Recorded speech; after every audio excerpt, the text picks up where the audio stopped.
Estrobo yo mubona ute? ahubwo so umukobwa ndamuzi ugize ngo nkunda mu kanwa hanjye koko hasa nk'ahimbwa wese ufite umukunzi ako ndabizi ntago ujya ubura ukuntu yaranje nkajya kuyihiga pe nambwiye ati banza ujye gushaka ko ndamutubone twuvugana ubundi ngiye mu buzima bwanjye nta mu ex ngira yewe Yes. uri kuvugana n'umuhungu witwa Njuga. Ubu kakanya turi muri interview live. Turi kumwe na Gaga. Gasaro TV. Yes, nk'ibisanzwe nkuko mubizi. Ni wa muhungu wanyu Njuga. Aka ni Gasaro TV. Gasaro TV tubashakira inkuru nyinshi yaba muri cinema, muri showbiz rusange, ahantu henshi hagiye hatandukanye. Kuri uyu munsi rero turi kumwe n'umuntu w'icyamamare. Ni umukobwa mwiza, ni umukobwa ufite fresher, ni umukobwa ufite swag. Nerumva afite swag arakeye, ni umukobwa useka neza, ni umukobwa ufite mu kanwa nk'ahimbwa, ni umukobwa bese mvuga iki ndeka iki. Uyu munsi turi kumwe n'umukobwa ndabizi ko murimo muramureba imbere ya screen zanyu. Uyu mukobwa ni umukobwa mwiza, ni umukobwa ni umuhanzi kwa ni umuhanzi ntago ndi bumuvuge kuko ni mukuru, umuntu mukuru arivuga. Rakaze cyane Njuga, amazina yanjye nitwa Umutoni Gaga aka Bad Bitch. Bad Bitch ariko hari uburyo abasani bivugamo ukahita ukubita akantu kaga freestyle ukakamanuka noneho ewana ibintu tukikomereza ibintu ari umutekano. Ushaka freestyle noneho? Okay. Bitwaye iki kugukisinga bareba iyo ndi ruhande nimvame bidasanzwe I like that baby, I like that. Ako nyine hari uburyo uririmba ikintu niyo ndirimbo ni true story ku buryo wenda igitekerezo wagize ni true story. Oya ntago ari true story, ni indirimbo nk'izindi zose nyine navugaga se bitwaye iki kuba wakisingana n'umuntu mukundana mu ruhame. Ibyo bintu wabikora mu ruhame, abantu bari hano nge nawe turakundana ukabasha wenda tuvuge ni boyfriend wawe ukankisinga mu ruhame. Nabikora usibye ko covid yaje urumva nyine ubu no kwiherera ako bundi nabikora hatari covid. Mujya kwihisha covid. Oye urumva mu ruhame ari ukuntu nyine bitemewe ibintu byo gusatirana ibiki ako ubwo urumva mbere yaho covid itaraza ego ku cyane wabikora. Ni ibintu bisanzwe. Ese Gaga wambwiza ukuri wenda tuvuge covid wenda kubera covid byarabaye ubu ugiye kwihisha ubu hari abantu uracyasura umuniga ngo ubashe kuba wavuga tereka nge naye dukora ibintu utirinze covid ngo iki nsubiramo ikibazo gusura nk'umutipe ugasanga muraryamanye wirengagije covid urabikora? Oya nago nge nsura abasore ibyo narabirenze reka wabasuraga mbere ya covid. Hakungu kuva covid yaza mvano kwirinda mfite ubwoba rega ko yananya nduza corona. None so ngo ko arimbye ngo bitwaye iki bwiyo mugiye kwifitsimba ubwo nago kisi wayo twaye iki ariko nayiririmbye mbere corona itaraza umbe kibazo. Ubwo nyine nago mwakwitsimba se kwitsimba kisi gusa. Ubwo urumva twabikora twitsimbye ariko apana mu ruhame. Atari mu ruhame. Iyo mwitsimbye rero bya bintu bibyara n'ibindi. Sushona. Ubwo rero reka ndebe ndashaka rero hari tuba tubwira wenda nk'abakobwa burungano rwawe wavuga ibintu nk'ibyo ngibyo ngo kari agakobwa ngo nuko ngo kavuga ngo nanga ngo kavuga ibintu ngo kavugisha ukuri cyane kuvugisha ukuri we hari kibazo. Daga ari ukuvugisha ukuri ahubwo no kuvuga ibintu uko biri abantu batinya kubivuga cyangwa se baza bakabica ku ruhande nibo babi cyane kurusha ngewe ubyemera mu ruhame. Okay, nibo uvugisha ukuri rero ndashaka umbwire aba star prefer bawe mu bihugu byo hanze bitari mu Rwanda babakobwa bane. Wa mbere ni Vanessa MD, hagakurikiraho Tiwa Savage, hagakurikiraho Victoria Kimani, hagakurikiraho na Shiba Kalunji. Okay, noneho tujye mu Rwanda abakobwa bari star prefer bawe kuri wowe n'abana mu Rwanda. Banindera mu Rwanda mu abakobwa b'abahanzi.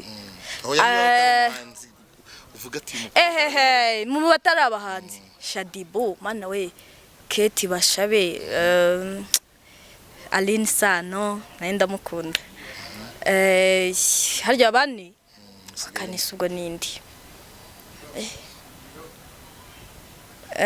Wakari ko numva ntari kumukurura ariko na Sasha nawe ni fresh. Oya strawberry naga ari mariko.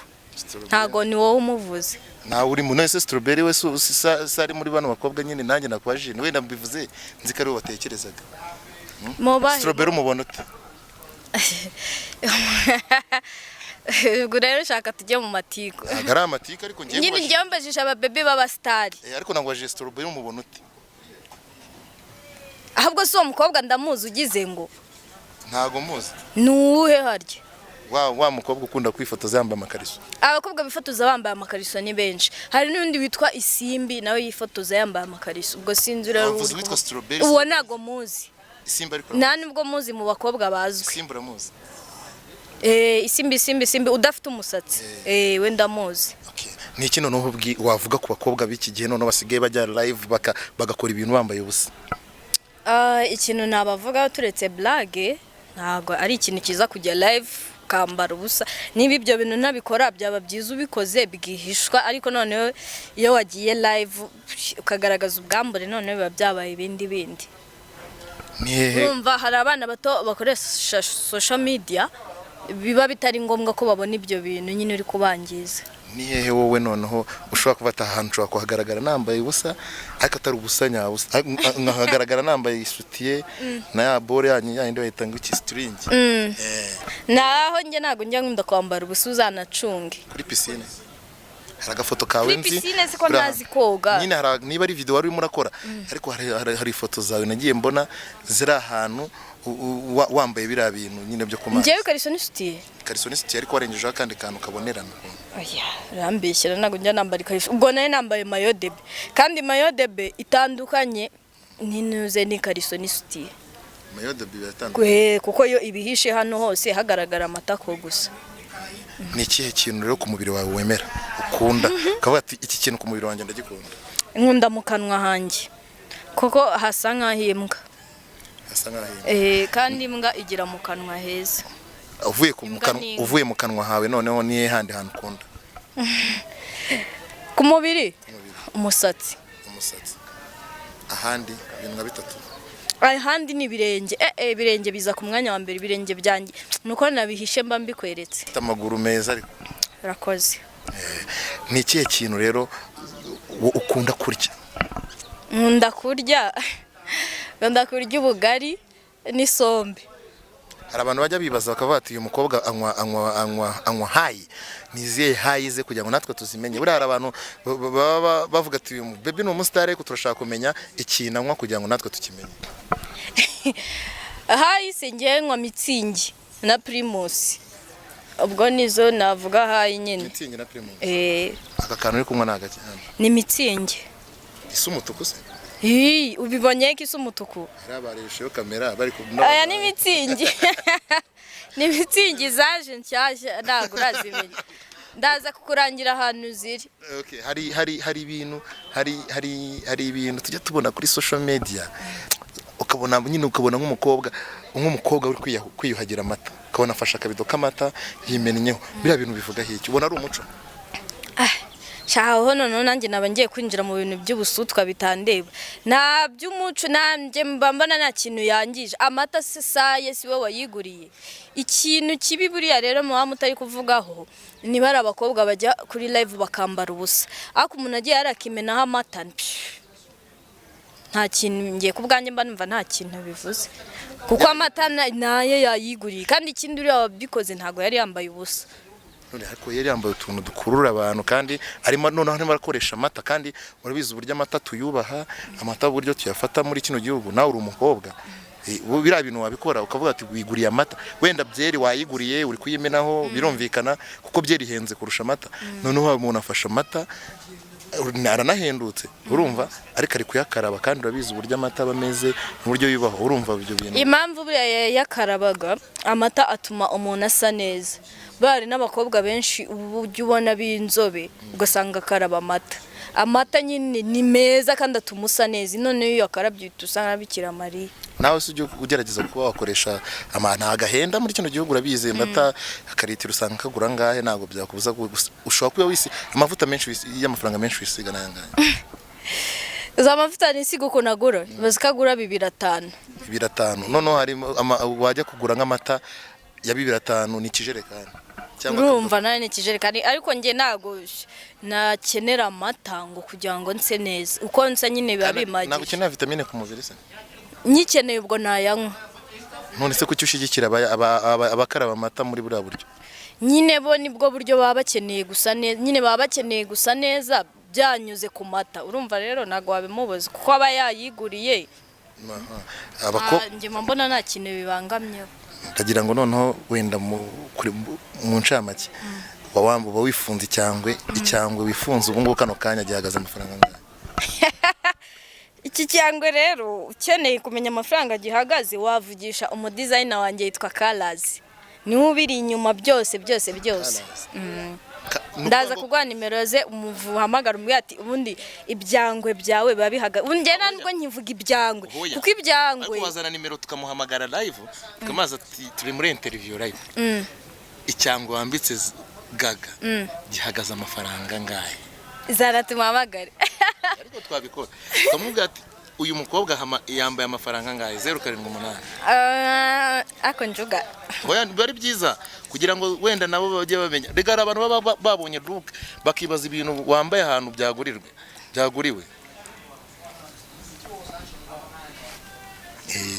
ba muntu akabanza akamenya neza ko bati umukobwa wacu yewe yes uri kuvugana n'umuhungu witwa Njuga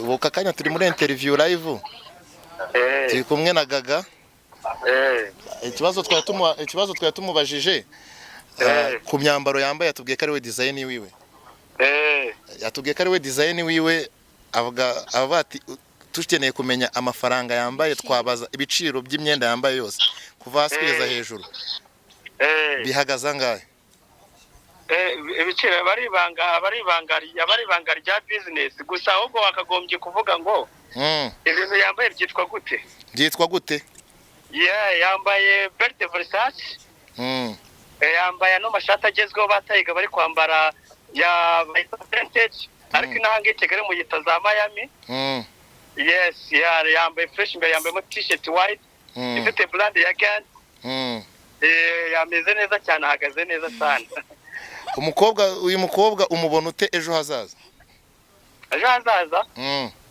nje ntago ni uzi dream ziwe gusa abari mu kazi abari mu performer abari mu kazi abari mu performer niwe umuntu ategura future niwe ubizi future yiwe gusa nyine ababirimo neza nta kibazo urakoze cyane nawe urakoze cyane kubu ngo ni twavuganaga hajya mwita Kalazi nyine niwe uburi inyuma y'imyambarire byose akorera Inyamirambo ubwo abamukeneye bose bashaka kwambara nk'iki cyamamare urabona nacyari umwana bajya kuri nta umwana no kiri mu nda ufite imyaka ingahe utabeshya abantu niba turwenda nago navugaga imyaka yanjye bihagije oya mu myaka yashize nko mu myaka nk'itatu ishize ho najyaga mvuga imyaka yanjye ariko ubu narakuze umva nago ngishaka kuyivuga byabutangire bavuge ko nashaje nisugo tujye wenda tuve kuri ibyo ngibyo twite tunyarukira ku bintu byo bakunzi ufite umukunzi nawe mfite none se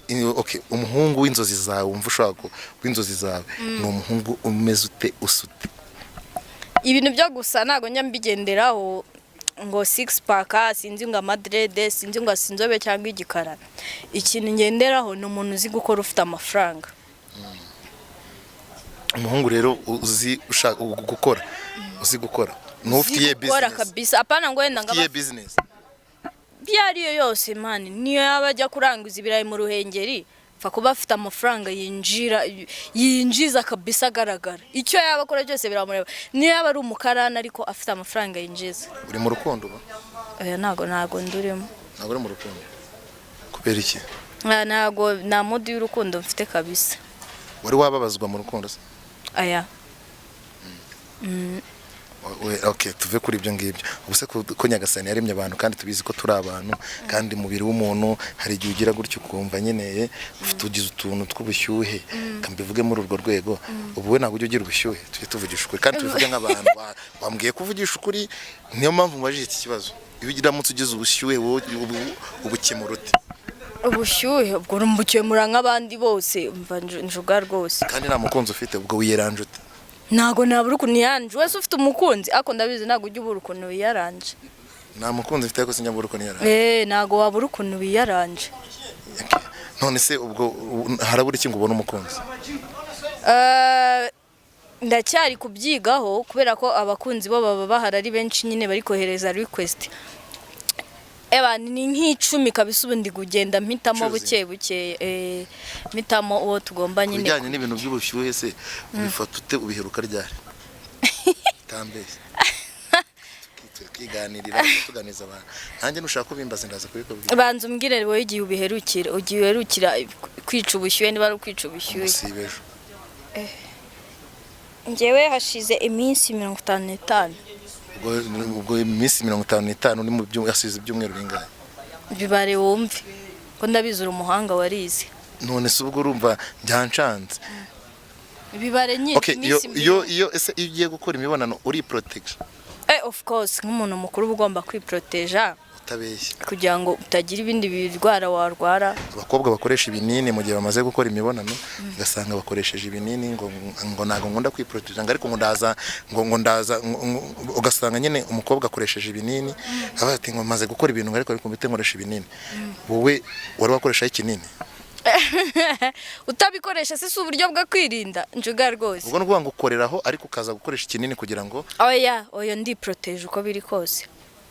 Abo ngabo nyine bakoresha ibinini nago baba bagiye muri icyo gikorwa biproteje. Urumva nyine abafite urwike ko avuga ati ibi nibi bishobora kumbaho. Niye nama rero wagira abakobwa batajya biproteje? Nama nabagira bajye biproteje ko gukora imibonano idakingiye habamo ibirwara byinshi infection umva zanuze bya birwara babyita gute bya bindi ugenda utandaraje imitezi. Okay, nukuvuga ngo Gaga avuye hano agiye gusura umutipe. Uvuye hano ugiye gusura umutipe uragiye usanze umutipe na condom afite kandi mwageze muri mood yo kubikora. Icyo gihe ubyitwara mu nkajya kuyihiga pe nambwiye ati banza ugiye gushaka condom tubone twuvugana. Se ntabwo yagaruka agasanga avuye muri mood? Oya. Nese ngubu wenda tuvuge agiye gushaka condom asanze bavuye muri mood. Nibikubangamira? Oya ntabwo byangambangamira of course. Noneho uravuga iki ku bakobwa bagenda na condom? Bamwe bitwaza condom kugira ngo nagera hantu aze kujya muri action bimeze neza wenda nibimubangamira kugira ngo afashe na wa muntu. Abanga bikintu nabavugaho ahubwo abandi hafi nabaha chance. Wowe urayitwaza?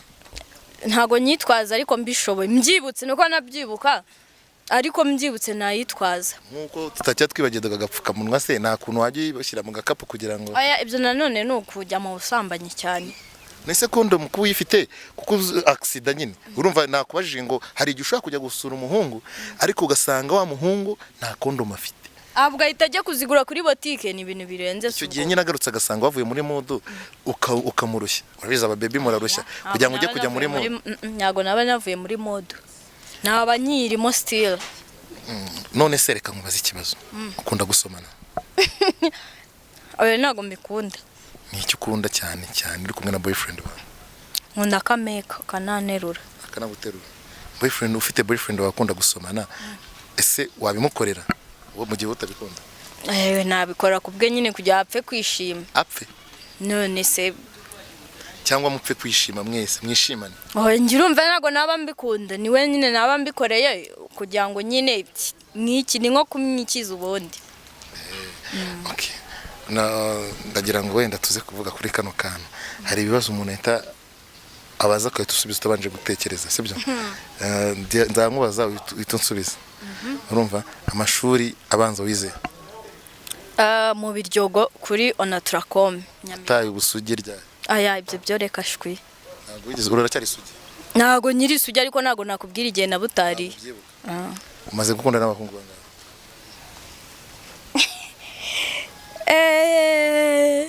Shanaga ari benshi tu ni nka 5. Ari amakuru nzi kera ku muhungu mwigeze mukundana nk'umu ex wawe? Nta mu ex ngira. Baracyakundana n'abandi 5?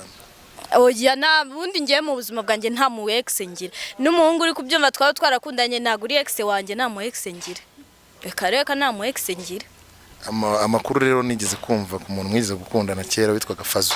Nago muzi uwo ngo. Fazo nago muzi. Nawe nzi. Ase kuki umera nkaho wirengagiza ibintu. Ayo makuru ndayazi kuyambwiraho. Keka wenda niba yari. Sheri amakuru avugwa ni menshi. Ahubwo nibyo byonyine bakubwiye. Nago bakubwiye ko mfite n'umwana mu cyaro. Kandi utarigeze ugera mu cyaro wewe uri umuntu w'iki. Nyine amakuru abantu bavuga kuri street ni. Twakomesha ibibazo. Amashuri amakuru wize. Amashuri ni still nizi Nyamirambo. Ahantu hitwa kuri Apase no kwa Kadafi. Utangira umuziki wakoreraga muri studio indirimbo ya mbere. Nayikoreye muri Touch Record. Wakoreye na producer witwa nguki? Evidex. Oya indirimbo ya mbere nayikorewe n'umuproducer witwa Festboy muri nuze muri Unlimited. Nta ndirimbo ufite wakorewe na Fazo? Nta umuntu uri kuvuga nago muzi. Nyine nta ndirimbo ufite wakorewe na Fazo? Gusa nzi ko uwo muntu ari umuproducer ariko ntago ndakorana nawe indirimbo ni. Okay. Murabona ko ibintu ari umunezero turi kumwe n'umukobwa wacu. Umukobwa avugisha ukuri dukomeza twinywera Sintra ni inzoga nyine urabibona nyine. Twica akanyota ku mukobwa wacu nawe uri kwinywera mitsingi zitukura ngaraza kunyereka ahantu zigurirwa.